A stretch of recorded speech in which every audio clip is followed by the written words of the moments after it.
Ya, ahí estamos en vivo según esto. Bueno, estamos en vivo, pero igual vamos a esperar un par de segundos a ver que la gente se vaya conectando. Eh, Porque tarda un poco en proyectarse la programación. Bien. Dennos unos segundos.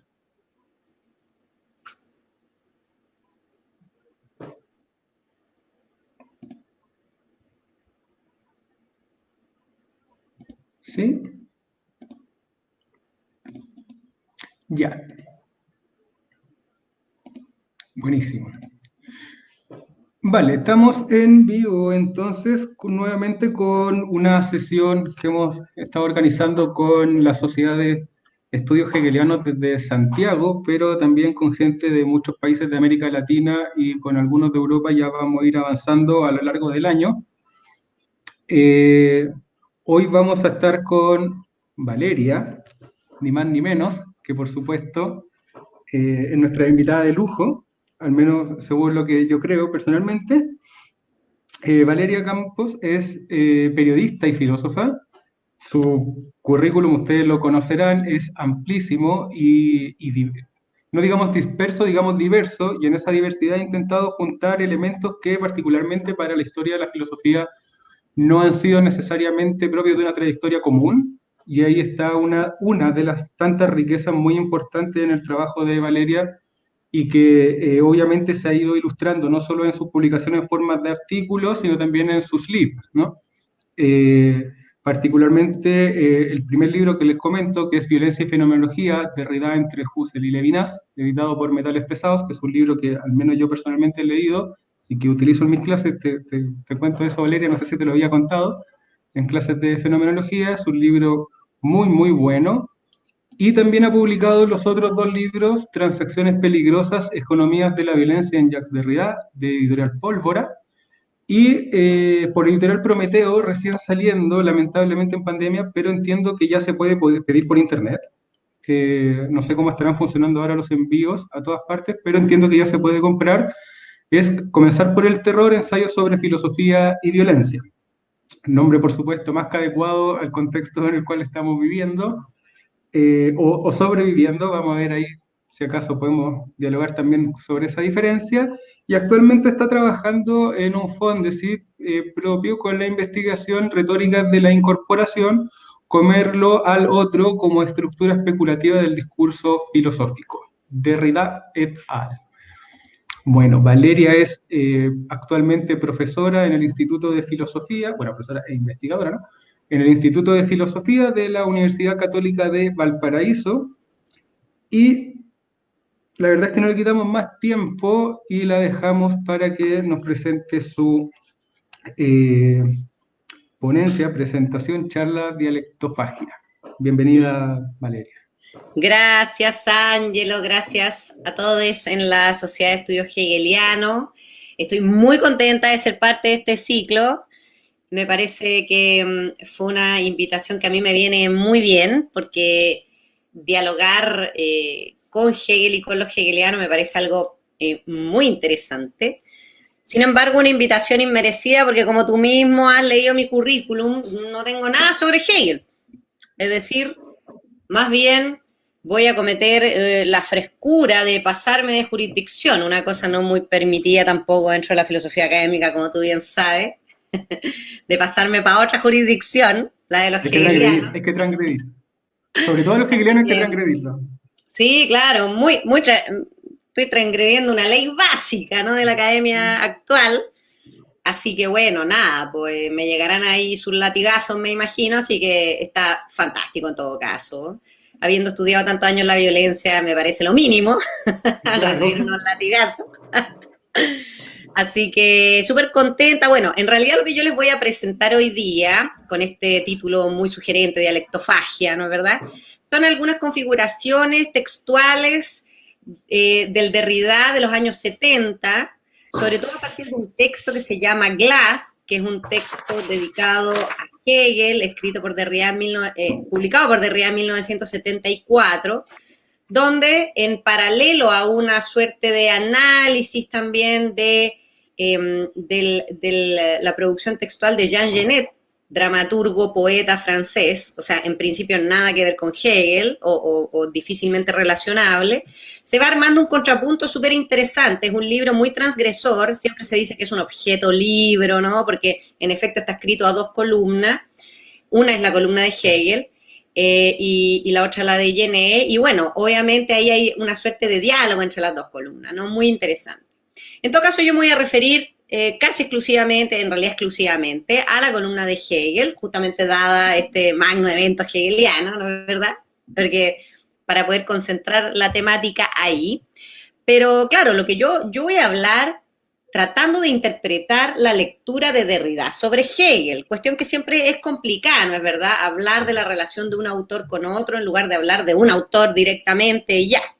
Ahora, lo que pasa es que hablar de Derrida también no se puede hablar de Derrida sin hablar de la relación que tiene Derrida con múltiples autores de la tradición filosófica.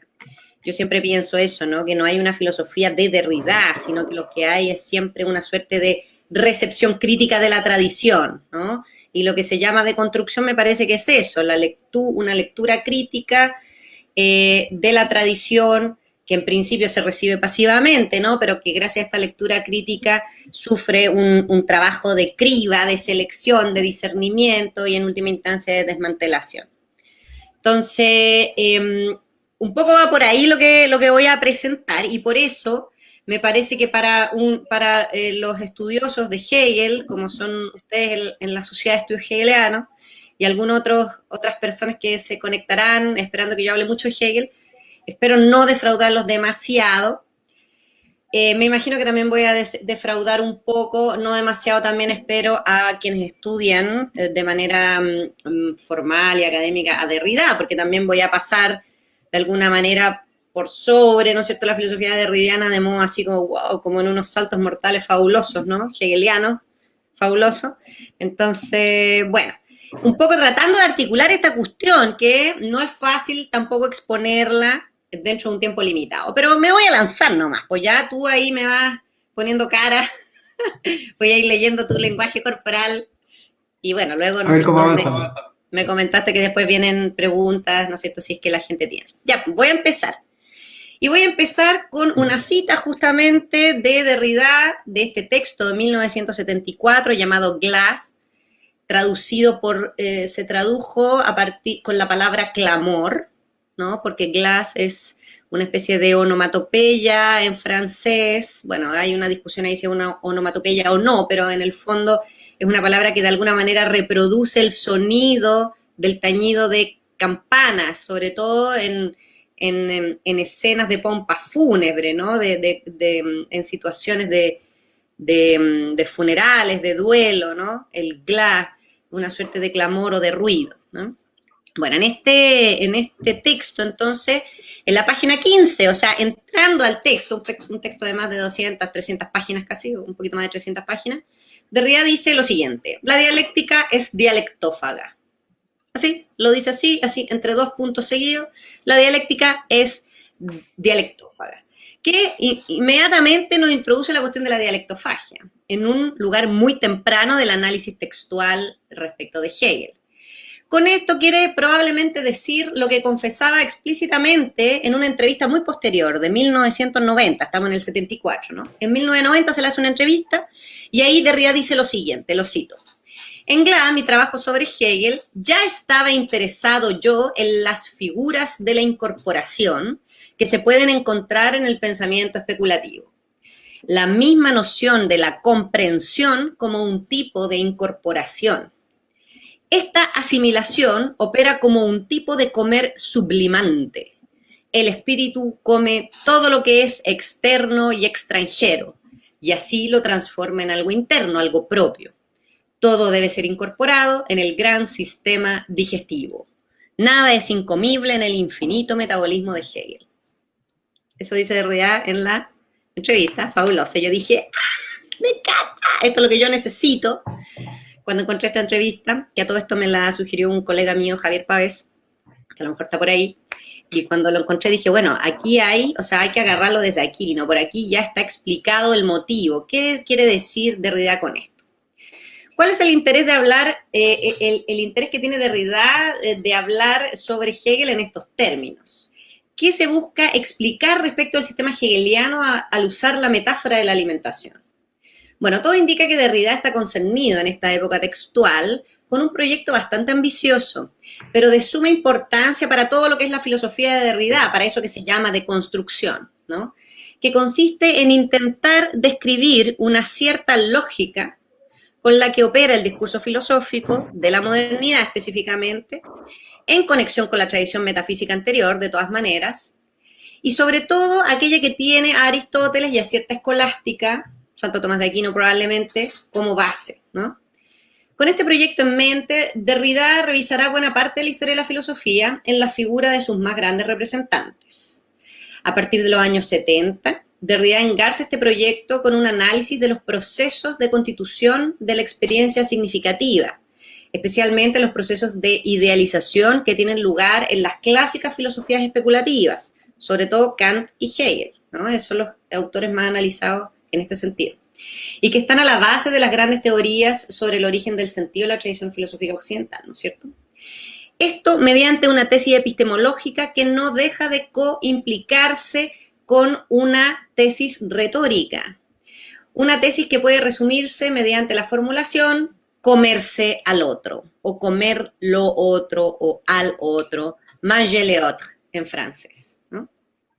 Derrida nota desde muy temprano, y aquí me voy a hacer como un sobrevuelo más amplio respecto de Derrida, como una suerte de prolegómeno, ¿no?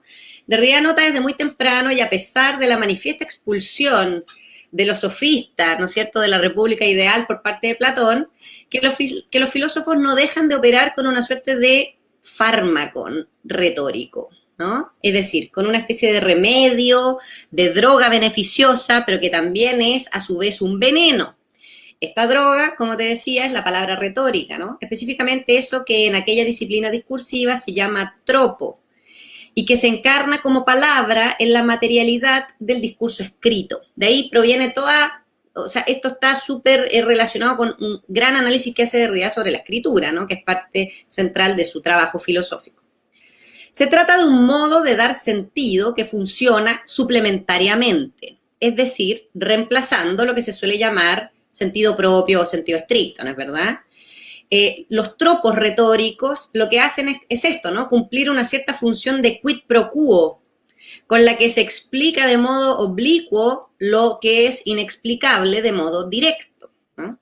Derrida constata que esta droga, ¿no?, este fármaco, este tropo retórico, si bien despreciado por Platón, por Aristóteles y por muchos filósofos, y destacado por ciertos sofistas, como Gorgias, por ejemplo, que tiene grandes tratados sobre el fármaco retórico, es, sin embargo, extensamente utilizado en el discurso filosófico.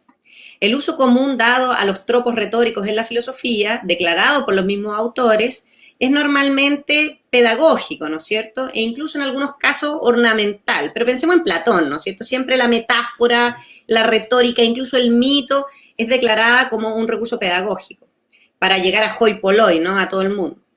Sin embargo, Derrida nota ya desde el comienzo de los 60, por referencia a Husserl, todo el comienzo de la filosofía derridana se refiere a Husserl, que todo indica que se trata de una función, esta la de la retórica, bastante más estructural, ¿no es cierto?, para la filosofía, y no solamente marginal, como lo explican muchos filósofos.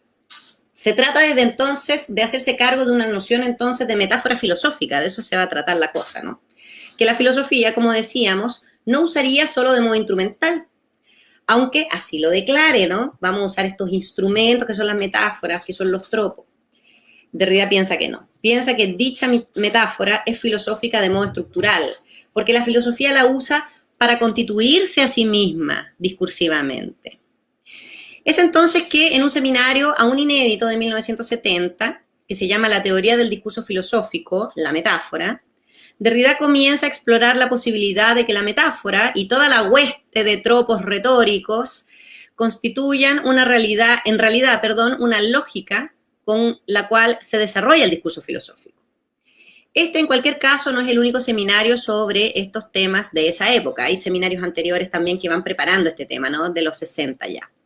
Buena parte de dicho seminario, el del 70, el de la teoría del discurso filosófico, está publicado, separado en al menos 2 textos, La mitología blanca y el suplemento de la cópula.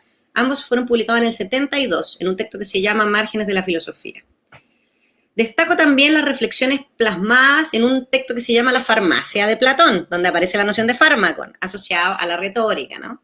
También publicado en un texto del 72 que se llama La diseminación, donde se encarga justamente de analizar los recursos retóricos, filosóficos por parte de Platón.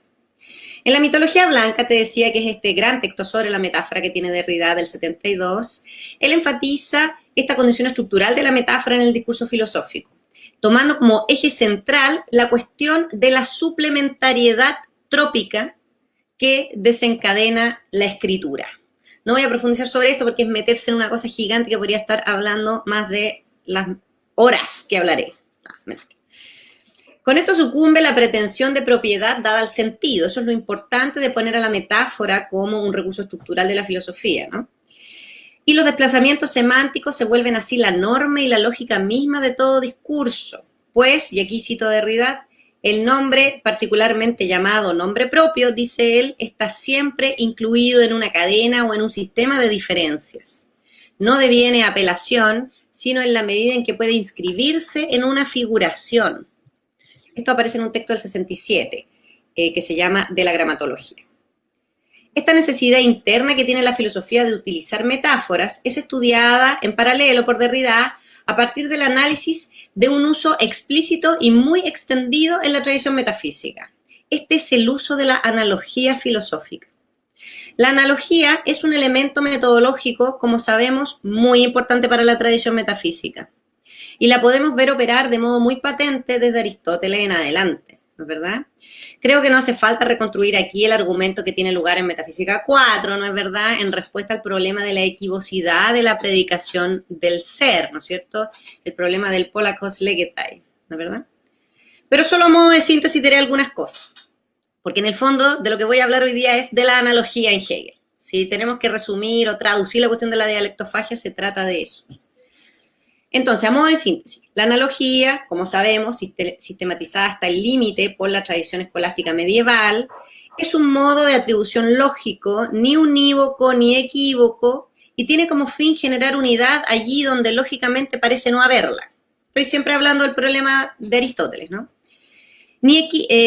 Parece no haberla. Y parece no haberla, esta unidad, parece no haber unidad, justamente en la medida en que el ente o lo que es no puede ser definido mediante un solo y un mismo enunciado, ¿no es verdad? Notamos que en la argumentación aristotélica hay al menos 2 tipos de analogía, una de atribución y una de proporcionalidad, ahí en Metafísica 4. Como señalábamos, la escolástica medieval, sobre todo Tomás de Aquino, afirmará que la analogía propiamente metafísica es una analogía de atribución intrínseca, en cuanto que lo que se atribuye es una propiedad real interna de los analogados. Todas las formas en que se dice el ser, si bien no llegan a unificarse genéricamente, no logran formar un género, ¿no es verdad?, se unifican analógicamente gracias a que toda naturaleza es esencialmente ente o esencialmente ser, dice Tomás de Aquino en el De Veritate. Esta es la base para su propia teoría de los trascendentales, la base que Tomás de Aquino topa para su propia teoría de los trascendentales, que son en realidad conceptos transcategoriales que permiten decir al ser, sin definirlo, mediante adiciones al ser, dice Tomás, ¿no? Así, el ser mismo le atribuye a cada concepto su naturaleza ontológica y dicha atribución no es accidental, como si es accidental la atribución de lo saludable en el caso de las manzanas o de los ejercicios, que es la analogía con la cual Aristóteles explicaría la analogía del ser, ¿no? Dice, así como la salud se dice en relación a lo saludable, ¿no es cierto?, y se puede predicar lo saludable de una manzana, de un ejercicio, sin ser, ¿no es cierto?, el analogado principal desde donde se atribuye la cualidad de lo saludable. Entonces, Tomás dice que esta no es una atribución accidental, como sí ocurriría en las atribuciones extrínsecas, pero tampoco se trata de la proporción que existe entre dicha analogía y la de la sustancia. Tampoco es una analogía de proporcionalidad, la analogía propiamente metafísica, ¿no? La analogía de proporcionalidad es tratada por Aristóteles como una analogía propiamente poética y es tratada en el texto de Poética, es decir, propiamente ahí esa analogía tiene el carácter de metáfora, ¿no? Pero Van, en el problema del ser en Aristóteles, ¿no es cierto?, hace una discusión muy, muy buena respecto del problema de la analogía en Aristóteles, en relación con la escolástica, etcétera, ¿no es verdad? Y ahí afirma que el prosgen legomenon, es decir, que este significado focal que se le da al concepto de sustancia, no es sino una unidad problemática de una irreductible pluralidad de significados, ¿no es verdad? Negando a su vez la interpretación tomista que basa la equivocidad del ser en una comunidad de esencias, que es la base de la analogía de atribución intrínseca, que también se le llama la cuestión de la convertibilidad, ¿no? El hecho de que los trascendentales son convertibles. Con esta comunidad de significación, no es una comunidad de esencia, enfatiza Oban, la analogía tampoco es una forma de atribución participativa, no es una participación en el sentido platónico, por ejemplo, ¿no? No se trata de que todas las categorías tengan como fundamento ontológico a la usía, sino que la tienen como fundamento de su posibilidad de predicación, toda vez que ésta se entiende desde la estructura del juicio apofántico. Así, el sentido propio del ser no existe, no en Aristóteles. A lo mejor en Tomás sí, pero en Aristóteles no. Solo hay un término de referencia para la predicación, para satisfacer la necesidad de pensar un sustrato de la predicación que permita que ésta sea inteligible. Dicho ahora con Derrida, las categorías que Aristóteles construye de modo rapsódico, ¿no es cierto?, versus la clásica crítica que se le hace de Kant a Benjamin, a Aristóteles respecto de que no procedió de modo sistemático derivando las categorías, ¿no es cierto? O sea, esta deducción, estas categorías que Aristóteles construye de modo rapsódico, son figuras, dice Derrida, esquemata, según las cuales se dice el ente en el único modo propio que es posible, es decir, en tanto que se dice necesariamente de muchas maneras, o sea, según muchos giros, incluso según muchos tropos. Cito a Derrida: la metafísica es el sistema de giros del ente y la problemática de la analogía, de la equivocidad del ente está en el centro de la metafísica de Aristóteles. La cuestión de la metáfora y la cuestión de la metafísica se dan entonces congénitamente la una a la otra. Esto está en el seminario del 70, el que todavía es inédito, ¿no? Habría, por tanto, posibilidad de pensar lo trascendental del ser como usía no habría, por tanto, posibilidad de pensar lo trascendental del ser como usía desde Aristóteles, pero sí para Derrida la posibilidad de pensar el ser como transcategorial a partir de la función lexical de este verbo, ¿no? O sea, a partir de la función de la cópula es, que opera en el juicio apofántico y que es realmente una función que existe en todos los idiomas, incluso en los que no cuentan con el verbo ser. Ahí hay una polémica de Derrida con Benveniste, que supuestamente culpa a Aristóteles de trasladar categorías del idioma griego a este problema y trata de rebatírselo diciendo hay idiomas donde no existe el verbo ser. ¿Qué hacemos en esos idiomas? ¿No? Derrida diría, bueno, pero todos parece que tienen función lexical. Es decir, en todos los idiomas hay algo así como una función lexical, como la función lexical propia del verbo ser en la función de la cópula. ¿Y qué es lo que permite esta función lexical, no es cierto? Permite justamente entender la significación. Es decir, esta función lexical sería la función transcategorial de la significación. Permite significar atribuyendo. Es lo que atribuye sin poder recibir atribución, lo que vincula, lo que liga, lo que enlaza, incluso lo que introyecta un término dentro de otro término y por lo tanto lo que permite la sustitución de un término por otro, ¿no? Eso es más o menos lo que sucede con esa función que es la de la cópula, que es entonces fundamental para la significación. Y ahí habría, ¿no es cierto?, algo interesante en ese problema. Bueno, estas cuestiones son sin dudas preparativas. Paso muy rápido por este problema, ¿no es verdad? Simplemente como para decir que Derrida no es desatento a este problema, al contrario, me parece a mí que está al comienzo de sus trabajos sobre la cuestión de la metáfora en la filosofía, este problema, y ha sido muy poco trabajado en general, me parece a mí, ¿no? Lo que le dedica, el estudio que le dedica Derrida a este problema en Aristóteles. Todo esto es preparatorio para entrar en la modernidad, sin duda. Será sobre todo Hegel, entonces, el que le muestre a Derrida un modo de entender la analogía filosófica como una lógica propia del discurso de la filosofía, de un modo realmente nuevo y liberado de los problemas de la tradición.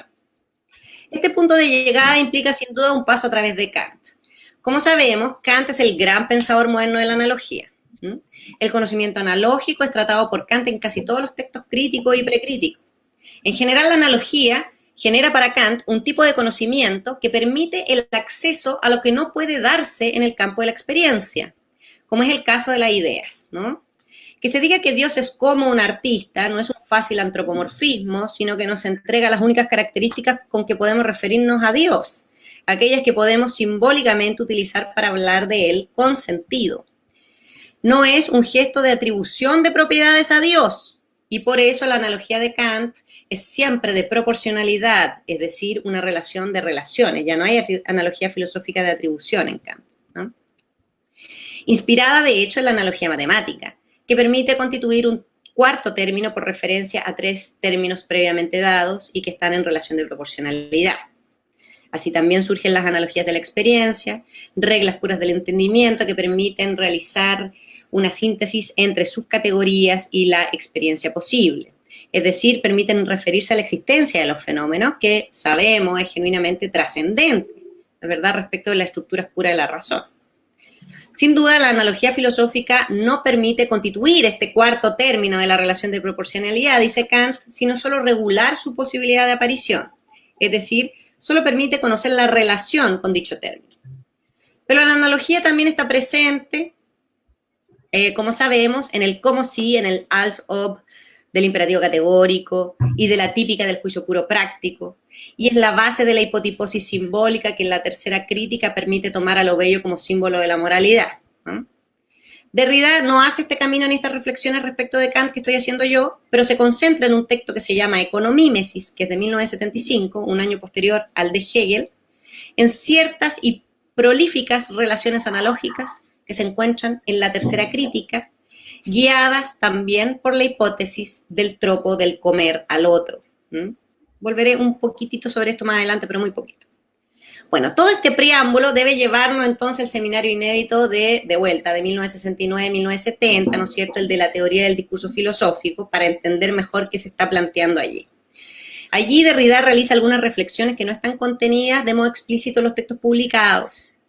Justamente leyendo un pasaje del prefacio de la segunda edición de La ciencia de la lógica, Derrida se encarga, de Hegel, ¿no es cierto?, Derrida se encarga de mostrar cómo la metaforicidad estructural del discurso filosófico, especialmente refiriéndose al problema de la analogía, no puede ser reducida a ni a una lógica de atribución, como en la antigüedad, ni tampoco a una relación proporcional, como la de Kant, lo que implica a su vez que la metáfora no puede ser controlada por la función simbólica. En dicho seminario, Derrida establece de entrada que la lógica del discurso filosófico consiste en efecto en una lógica de metaforización como incorporación. La cita de Hegel de ese prefacio, ¿no es cierto?, es la siguiente. La filosofía no tiene, por tanto, la necesidad de ninguna terminología en particular. Y Derrida le agrega, porque puede siempre traer palabras de lenguajes extranjeros. La filosofía se define así como un proyecto de organización general del discurso que opera mediante la introyección de discursos ajenos, que se reducen en su alteridad o en su extranjeridad, se asimilan y se jerarquizan a partir de una legislación de última instancia. El discurso filosófico, entonces, a través del uso de tropos como la analogía, realmente no sería un discurso original que se alce sobre un dominio propio, sino que sería siempre un discurso derivado, pero, sin embargo, constituido a partir de una apariencia de originalidad, o de una pretensión de originalidad también, ¿no? En efecto, dice Derrida, el discurso filosófico se constituye mediante la importación de otros discursos ajenos, que son a su vez apropiados por la filosofía y que le permiten así reclamar una cierta primacía por sobre todos los demás. Porque la lógica de la filosofía es una lógica de importación, o también de introyección o de incorporación, a la que le está asociada una total apropiación de lo ajeno por asimilación, es que puede relacionarse con todas las esferas discursivas sin reducirse a ninguna, y más aún ponerse por sobre ellas, en una suerte de lugar estratificado y jerárquico, marcado por sus pretensiones normativas, ¿no? Esta lógica, como decíamos, está a su vez asociada a la metaforización o a la trópica estructural del discurso filosófico. Y en el seminario del 69-70 entonces dice lo siguiente, dice: el concepto de metáfora y de metaforización podría designar de manera equívoca a la vez uno de estos modelos de importación, una forma, entre otras, de estos préstamos o contrabandos, y simultáneamente la forma general de la introyección de un elemento halógeno en el discurso filosófico.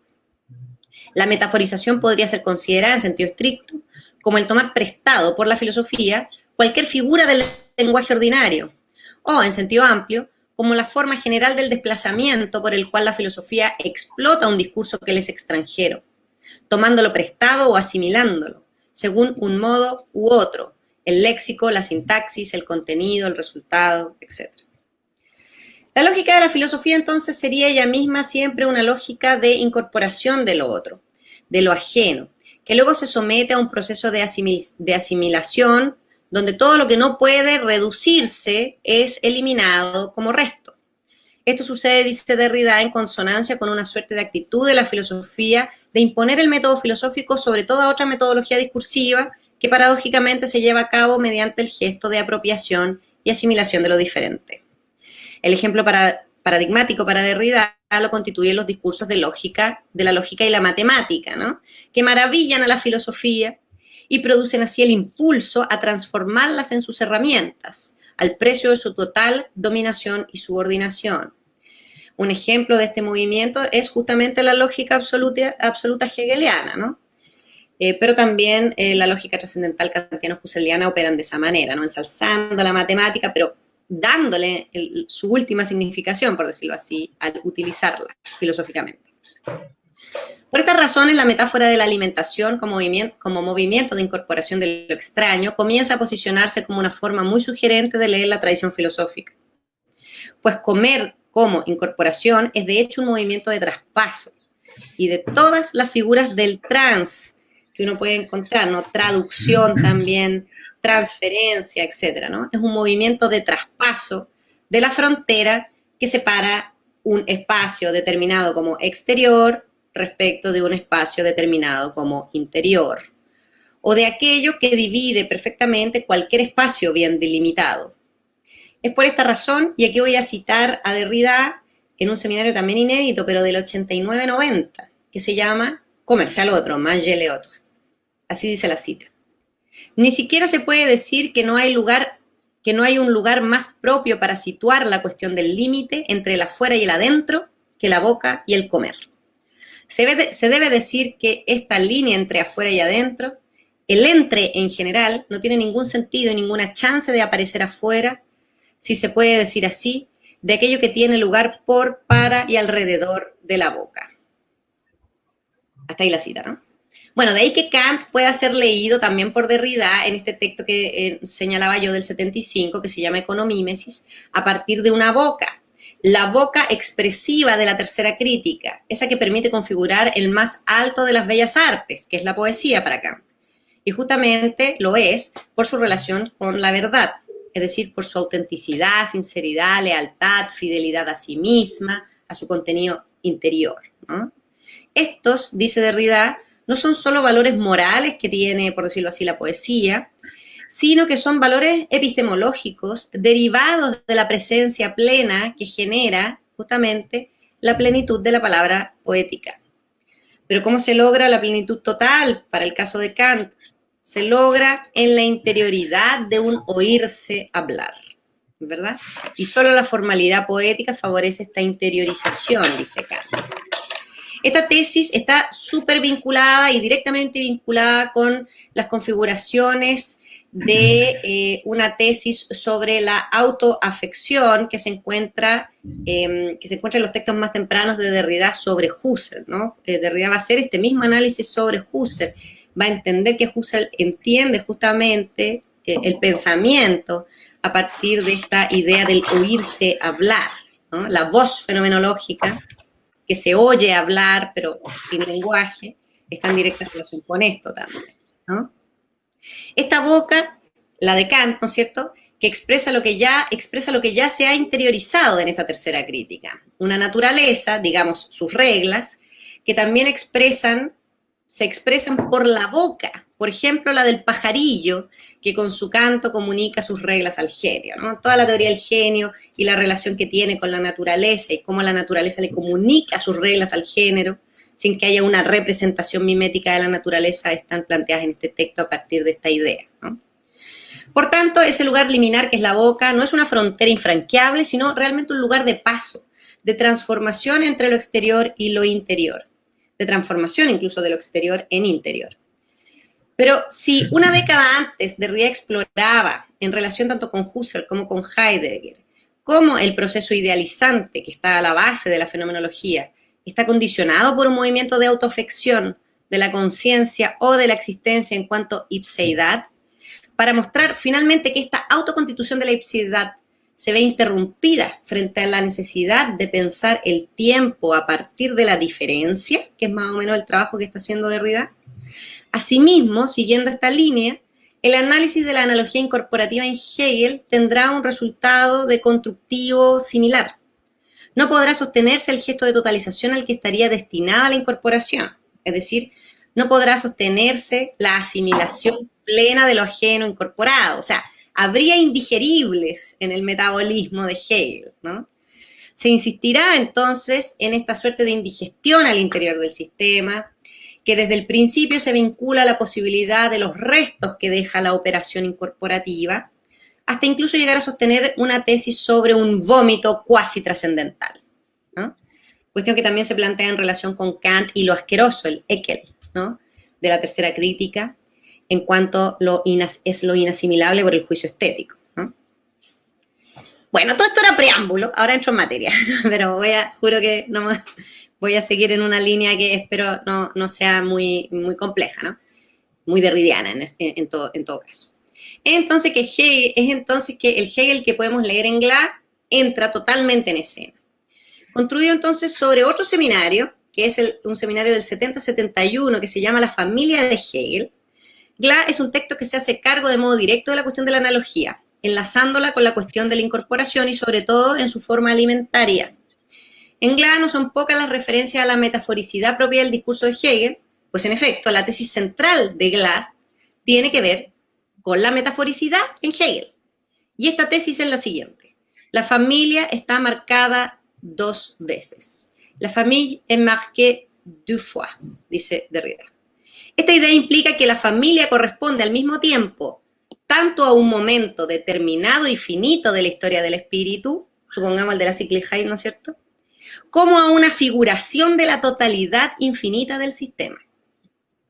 En el seminario de la familia de Hegel, y haciendo referencia justamente a los cursos dictados en los años inmediatamente anteriores, que son los que yo te nombraba, ¿no es cierto?, Derrida dice al respecto: la familia finita sería un modelo metafórico en el cual el lenguaje de la exposición filosófica del sistema encontrará una figuración cómoda. Hasta ahí. La familia comienza a perfilarse en su función figurativa en el sistema de Hegel desde los escritos tempranos sobre el cristianismo, ¿no es cierto?, del 95-98, como familia cristiana o familia trinitaria.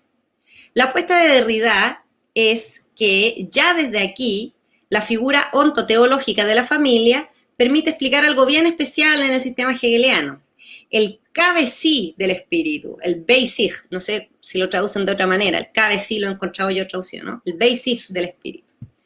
Su movimiento de reapropiación asimilante como condición especulativa del entendimiento de todo lo demás.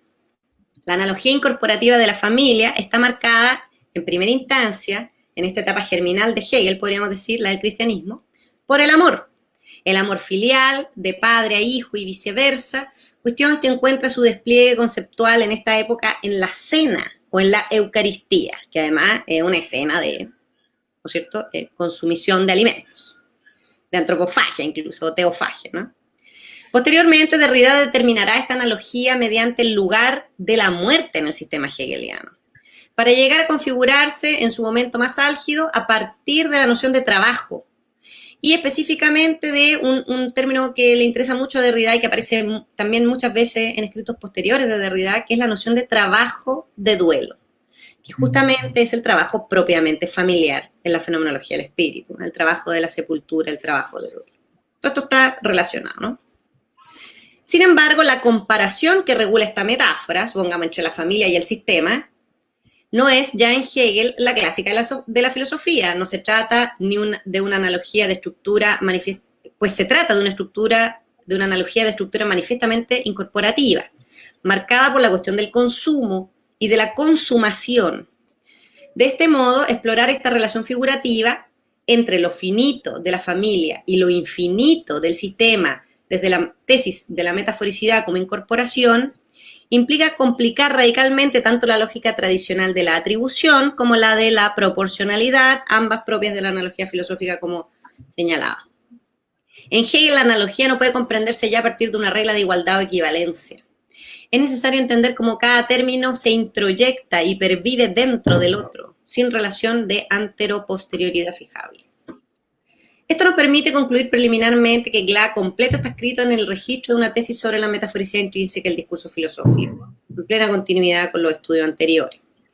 A su vez, esto nos permite notar que si la metáfora es comprendida en esta época a partir de la dinámica de la incorporación o de la introyección de lo otro, entonces el sistema especulativo de Hegel mismo puede ser leído en estos términos. En efecto, esta lógica de la incorporación está directamente asociada al movimiento relevante de la Aufhebung en cuanto función, que a lo mejor me atrevería a describir como transcategorial, en relación con aquella función, ¿no es cierto?, de la cópula que hablábamos, que permite una relación analógica inaudita entre lo efectivo concreto y lo discursivo general, relación que no depende a su vez de una lógica derivativa. Además, al no tener la Aufhebung un significado unívoco, al decirse de muchas maneras, si tú quieres, ella puede articularse a partir de más de una formulación. De ahí que en Gla Derrida explore múltiples significantes suplementarios para esta operación analógica, cuya suplementariedad tampoco se guía por una regla de convertibilidad por sinonimia, sino por una suerte de catacresis fundamental, ¿no? Y ahí es como aparece la muerte, la sepultura, la tumba, la cripta, más cerca del psicoanálisis, la introyección, la incorporación del muerto al interior del yo para superar la pérdida, y en relación con esto la más atrevida de las tentaciones, la figuración alimentaria y caníbal, pues la incorporación idealizante no está lejos del comer y del comer al otro, de morderlo, saborearlo, tragarlo, digerirlo, vomitarlo. La afirmación con la que comenzamos, la dialéctica es dialectófaga, encuentra aquí su explicación. La consistencia de esta relación está dada justamente por la vinculación de todos los significantes suplementarios de la Aufhebung con el procedimiento virtualizante de la lengua, según el cual la cosa se generaliza y llega a tener sentido, o sea, se espiritualiza de alguna manera. En última instancia, esta forma de interpretar el movimiento de la dialéctica hegeliana permite a Derrida sostener una tesis aún más radical. A ver, ¿qué me dice lo hegeliano? Que la lógica de posición, Setzung, que por la introducción de la diferencia se vuelve en Hegel lógica de oposición, está construida sobre otra lógica, según otra forma de la alteridad que no genera oposición, que Derrida llama en otro lugar, que en todo caso es contemporáneo con el texto de Gla, la lógica de la vida a la muerte, la vie la mort, la vida a la muerte, sin i, no es la lógica de la vida y la muerte, tampoco es una lógica de convertibilidad, como la vida es la muerte, ¿no? La vida a la muerte. Estas complicaciones señaladas a partir de la cuestión de la metaforicidad incorporativa son las que introducen en relación con Hegel el problema de la historicidad del sentido, interpretándola más allá de las lecturas críticas sobre su configuración totalitaria. Y pienso en la tradición francesa, ¿no?, que es muy crítica con Hegel, tiende a interpretarlo muy rápidamente como un pensador totalitario, ¿no?, de clausura histórica. Me parece que Derrida es de los pensadores que intentan abrir esa clausura histórica.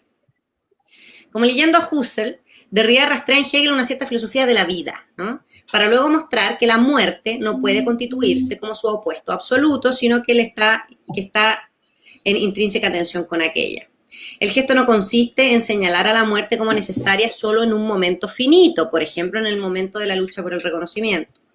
Se trata más bien de entender la muerte también como un momento infinito, lo que implica que, a su vez, la historia general del espíritu debe pensarse como el desenvolvimiento dialéctico no oposicional de su vida.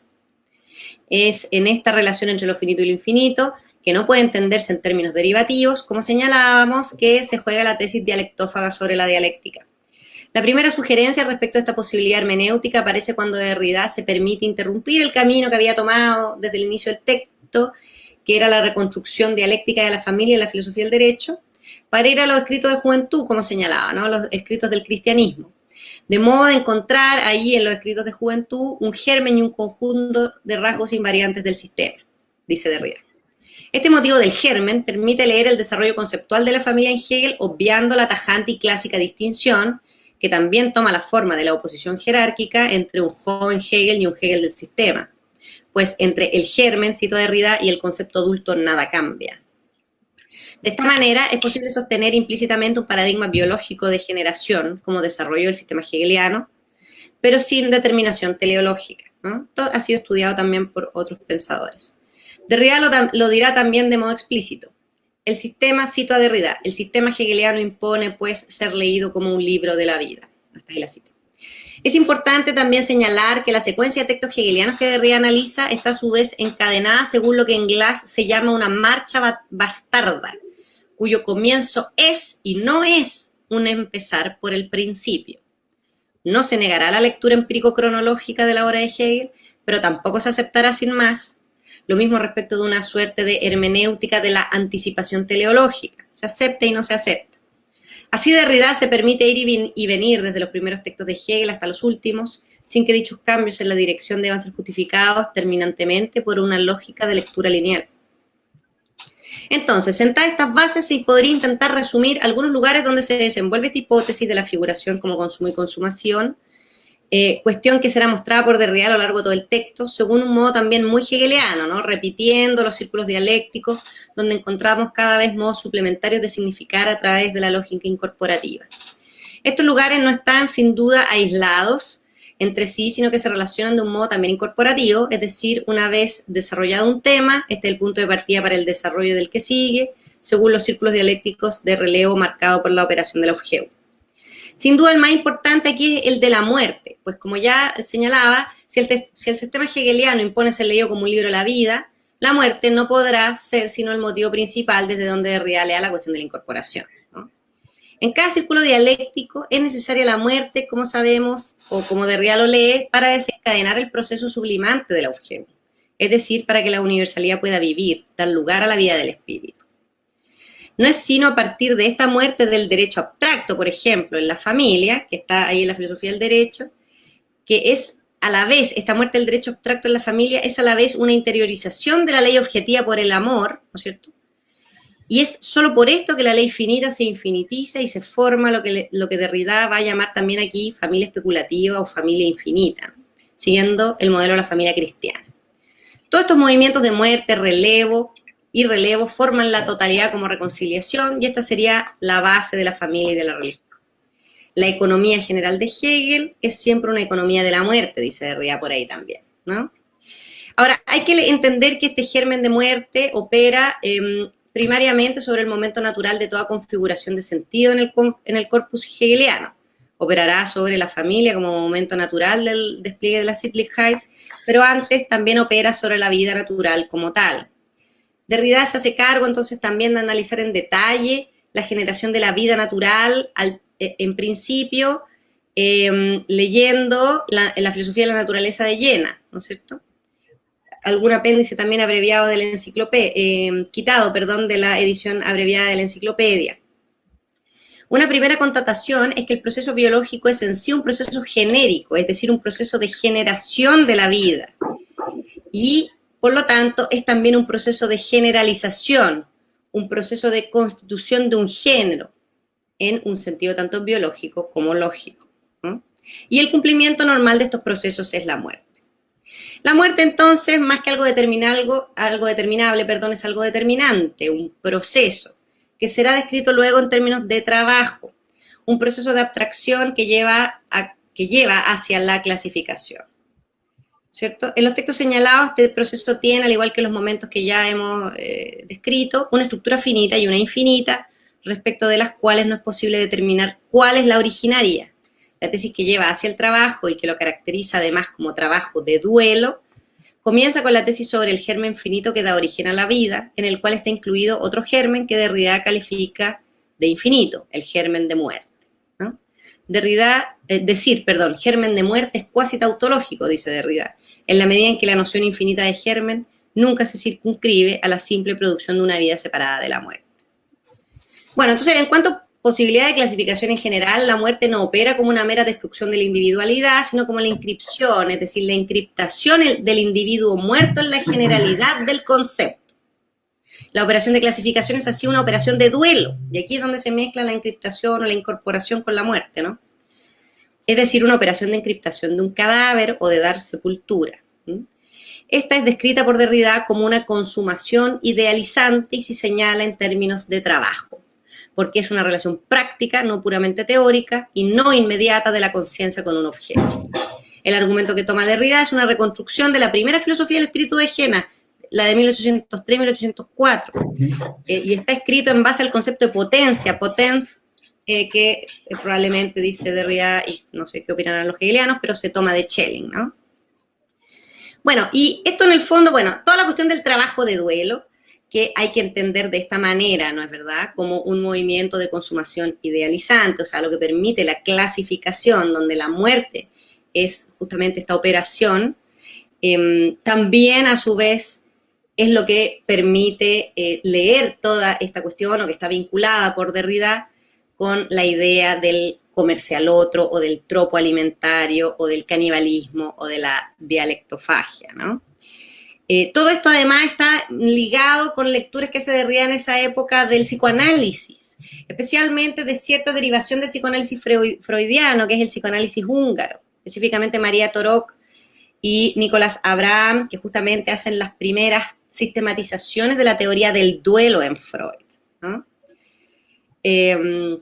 En última instancia, de lo que se va a tratar en este texto por referencia a Gla es mostrar justamente cómo este trabajo de encriptación o de duelo nunca es realmente completable, nunca se llega a completar, siempre se interrumpe, porque justamente eso que se introyecta, el muerto, no queda absolutamente destruido, ¿no es cierto?, al interior de su cripta, sino que permite dar lugar a nuevos círculos dialécticos y así, entonces, nada queda absolutamente clausurado, ¿no? Entonces, bueno, eso es más o menos de lo que se trata toda esta cuestión. Aquí hay un montón de otros detalles que habría que seguir y los conductores que habría que seguir y reconstruir argumentos, justamente porque además Derrida va de un texto hacia otro y entonces es difícil seguir una lectura lineal, ¿no es cierto?, desde un trabajo más sistemático, ¿no?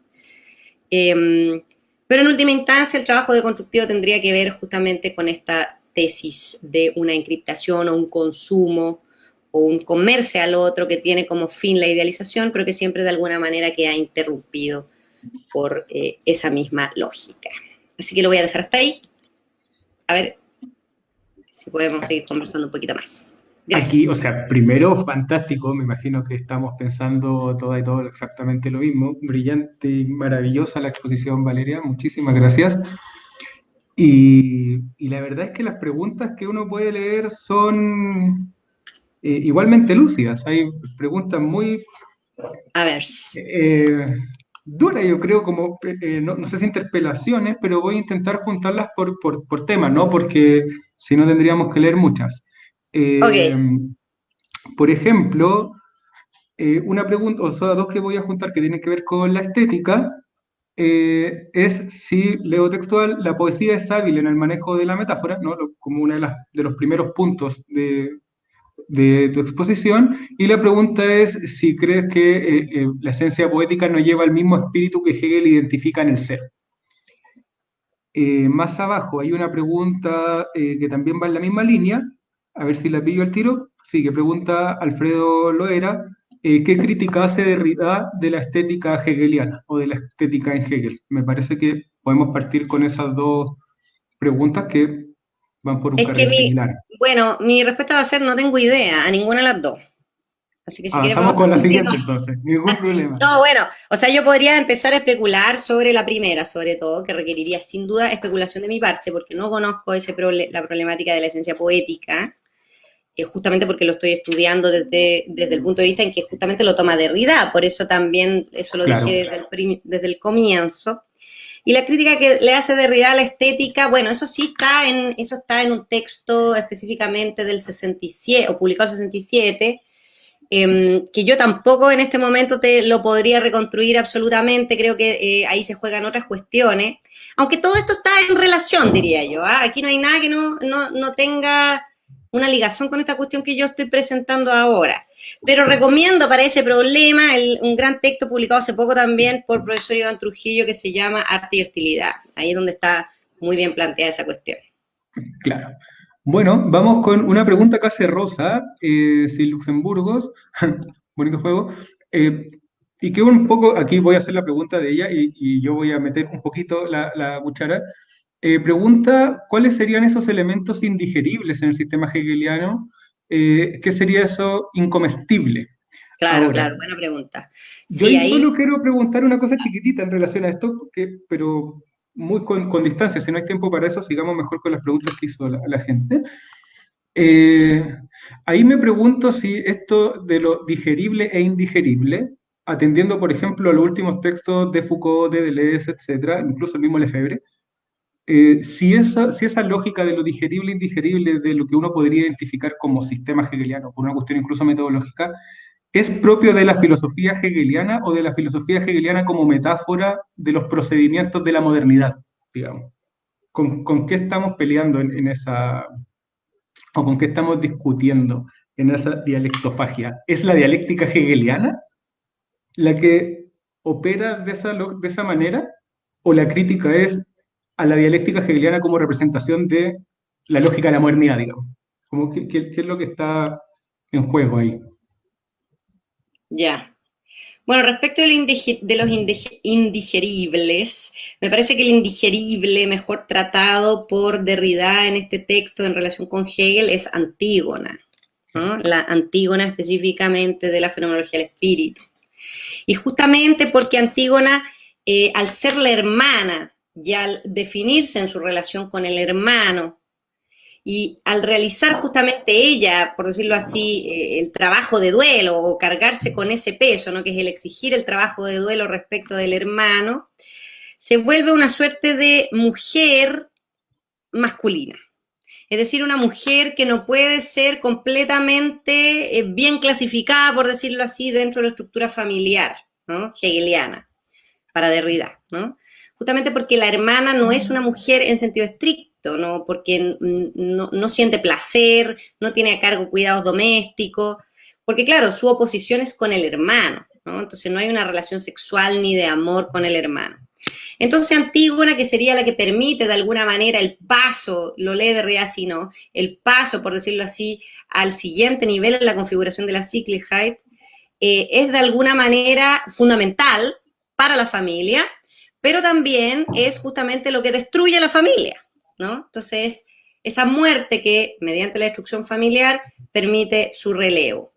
Y como no es clasificable perfectamente dentro del esquema familiar, pareciera que es expulsada por Hegel de justamente esa estructura. Derrida va a leer esto como una suerte de vómito cuasi trascendental, como lo señalé. Este vómito cuasi trascendental es la hermana, es Antígona. Pero la tesis de Derrida respecto a lo cuasi trascendental es que justamente como esa hermana es condición de posibilidad del relevo, por decirlo así, de la familia, ¿no es verdad? Su expulsión de la estructura genera una suerte de retorno cuasi trascendental, es decir, retorna también como condición de posibilidad misma del relevo. Entonces, por eso es un trascendental, pero no un trascendental en el sentido clásico, sino que es un resto trascendental. Es el resto que deja la operación de sublimación o de relevo, ¿no es verdad?, que vuelve como condición de posibilidad y genera ese efecto de trascendentalidad. Eso podría decir respecto a lo primero. Y la segunda, yo creo que, bueno, o sea, esta cuestión de la incorporación y de lo digerible, lo indigerible, es tratado por Derrida en el caso de Hegel, en el caso de Kant, pero lo que a mí me parece que sucede aquí es que Derrida en textos posteriores, sobre todo con referencia a Marx, por ejemplo, en el texto de Espectros de Marx, lo utiliza para criticar en general eso, ¿no? Una cierta lógica de la filosofía que de alguna manera tiene siempre se ve siempre enfrentada al problema de la relación con lo otro, ¿no? el problema de una cierta relación con la alteridad, y sobre todo, ya pasada la modernidad, se enfrenta al problema de intentar relacionarse con esa alteridad justamente sin reducirla completamente a la mismidad, ¿no? Entonces, también eso genera, en el fondo, una tendencia a no hablar de la alteridad o a constituir la alteridad como una suerte de radicalmente otro, ¿no? Como un otro radicalmente otro del cual no se puede hablar y que en el fondo no tendría ninguna cabida, claro, inasible, inaprensible en ningún sistema especulativo, ¿no? Se Derrida está tratando de decir, no, sí se puede hablar del otro, en su otra edad, y ahí otra función de la analogía filosófica muy importante para Derrida, que yo no puse aquí porque ya si no me iba demasiado por la rama, es la de Husserl, ¿no? La que Husserl utiliza justamente en la constitución de la alteridad, en las meditaciones cartesianas, cuando habla de que, claro, yo constituyo al otro por analogía conmigo. Muy criticado por personas como Levinas, por ejemplo, filósofos como Levinas, justamente por este supuesto gesto de reducción que permite la analogía. Pero la idea es decir, ¿cómo voy a hablar de lo otro si no es por analogía? Lo dejo fuera si no hablo de eso otro, mediante la analogía. Entonces, bueno, creo que esto se puede extrapolar a filosofías posteriores, a filosofías a la filosofía contemporánea, al hegelianismo, al marxismo, hegeliano, antihegeliano, al althuserianismo, en fin, a un montón de otros lugares de la filosofía posterior, sin duda. Claro. Bueno, por tiempo yo creo que una última pregunta está bien para no abusar de tu tiempo ni de quienes se pudieron conectar hasta ahora desde diferentes partes. Y hay una especie de tendencia en varias de las preguntas respecto a la relación que habría, me imagino que en Derrida, pero también en la lectura que hace Derrida de Hegel, respecto a la relación entre finitud e infinitud. Claro. Donde ahí se mete tanto el problema de la vida a la muerte como el movimiento de la lógica hegeliana en general, la tendencia del devenir al infinito, etcétera, la distinción que va a hacer Hegel entre infinito, digamos, concreto y lo que puede ser entendido como mal infinito, la pura repetición cuantitativa de una relación, etc. Ahí se multiplican un montón de cuestiones, pero muchas de las preguntas van en esa línea, digamos, cómo opera la lógica de finitud-infinitud y una aparente tendencia siempre hacia la infinitud en esa, claro. en esa importación, ¿no? que puede hacer, o que hace más bien la filosofía. No, yo creo que toda esta cuestión de la analogía caníbal, por decirlo así, o alimentaria, funciona, o sea, Derrida la está utilizando para explicar esta tan compleja relación que Hegel establece entre lo finito y lo infinito, en general, en todo el sistema, en todos lados, ¿no? Me parece que ese es el problema central de la cuestión, ¿no? ¿Qué es primero? ¿La familia finita? Y luego, la infinitización de la familia. Hay un camino lineal que va de lo finito a lo infinito en Hegel, de la experiencia, podríamos decir así, de la experiencia concreta a la lógica, de la fenomenología a la ciencia, o la cuestión va al revés, ¿no? Primero se parte del concepto abstracto y hay un gesto de derivación hacia lo finito, concreto, hacia lo experiencial. Me parece que eso no está resuelto en Hegel, o sea, la gracia de la dialéctica hegeliana sería justamente que no se puede establecer un punto de partida fijo para esta relación entre lo finito y lo infinito. Lo que hay siempre son procesos de infinitización. La cuestión es justamente, claro, de dónde se parte, cuál es el punto de partida, cuál término tiene preeminencia, cuál término le atribuye al otro ciertas características o ciertas determinaciones que permitan la comprensión de esa figura. Y así, ¿no? Creo que justamente ese es el problema. Y pensarlo en términos incorporativos, justamente lo que te permite a ti es no tener que comprometerte con ningún punto de partida determinado, que es lo que Hegel me parece pretende hacer, ¿no es cierto? No comprometer nunca un punto de partida. Claro, si hay un mayor compromiso con el infinito, diría yo, es un compromiso con la infinitización, ¿no es cierto? Con un movimiento de relevo continuo que nunca que nunca alcanza a clausurarse absolutamente y que sería como podríamos entender la historicidad hegeliana en términos no totalizantes. Yo creo que esa es la cuestión, finalmente. Claro, porque si no entraríamos entre elegir lo finito y lo infinito que viene antes o después, fenomenología o ciencia, esa es como el principio de la estasis de los hegelianos, como ahí viene el... Claro, exacto. Yo escuchándolo a usted discutir esas cosas, digo, se me vienen justamente estas cuestiones a la mente, ¿no? También respecto de cuestiones así muy tradicionales en la filosofía, que Hegel no puede sino heredar, como el uso de ejemplos, las metonimias, o sea, explicar causas por efectos, efectos por causas, ¿no? Ciertas figuras, ¿no es cierto?, que son suplementarias, es decir, que toman distintas formas figurativas justamente en los distintos niveles de los relevos. Hay unas que son ejemplos de las anteriores, hay unas que explican a las posteriores, se derivan unas de otras. ¿Cuál es la relación, no?, en términos de derivación o de constitución de esas figuras? Esa es la cuestión que yo diría, desde esta idea de la dialectofagia, no es decidible. Entonces Hegel sería el primer pensador de lo indecidible en sentido lógico o epistemológico, ¿me entendí? Eso es lo que a mí me parece fundamental de esta lectura que hace Derrida. Yo lo dejaría hasta aquí porque me parece que esa es la conclusión más provocadora a la que podemos llegar desde tu trabajo, porque un poco rompe con, digamos, las posiciones más tradicionales del hegelianismo, digamos, de uno u otro corte. Bueno, de nuevo, Valeria, agradecerte un montón tu disposición, tu tiempo, tu claridad y tu rigurosidad. Yo creo que evidentemente no solo hemos sido muy interpelados en términos epistemológicos, sino también me imagino que todos pusimos mucha atención en términos formativos. Fantástico todo lo que podemos recabar escuchándote. Y además de agradecerte, quería contarle a las personas que están conectadas que la próxima semana vamos con una exposición de una persona muy querida tanto por Valeria como por mí, que es Fernanda Medina, y que va a estar conversando con Cecilia Valverde. Y bueno, ahí van a tener la información igual que siempre, pero claro, Sí, anunciando eso y le damos las gracias a Valeria. yo aprovecho de agradecer a Fernanda porque sin las conversaciones con Fernanda Medina estos trabajos no serían posibles para mí. Así que ella es la que yo le digo, Fernanda, ¿esto tiene sentido lo que estoy diciendo? Bueno, y si dije algo sin sentido es culpa de ella, listo. Ah, ya. Claro, cerramos así. Le eché toda la culpa, no, mentira. Linda la Fernanda, o sea, para mí ha sido muy importante en este proceso también de meterme en Hegel desde Derrida, que es una cosa bastante, como decíamos, transgresora, ¿no? Claro.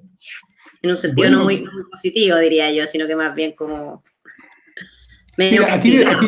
yo creo que deben haber hegelianos molestos con esto, Sí, hablando sin de duda. Derrida, pero no importa, no. Es más interesante el diálogo y esa transgresión que la defensa a ultranza, ¿no? Bueno, Valeria, de nuevo, muchísimas gracias. Gracias a ustedes.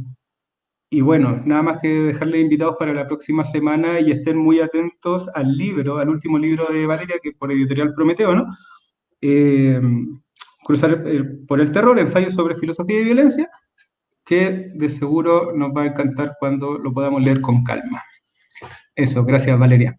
Gracias, Ángelo, te pasaste. Gracias a todos por la paciencia, la escucha, la atención. Nos vemos. Cuídense, recuerden que pueden ver esto en YouTube después, ¿sí? Ya. Muchas gracias y cuídense mucho. Chaito. Buenas noches.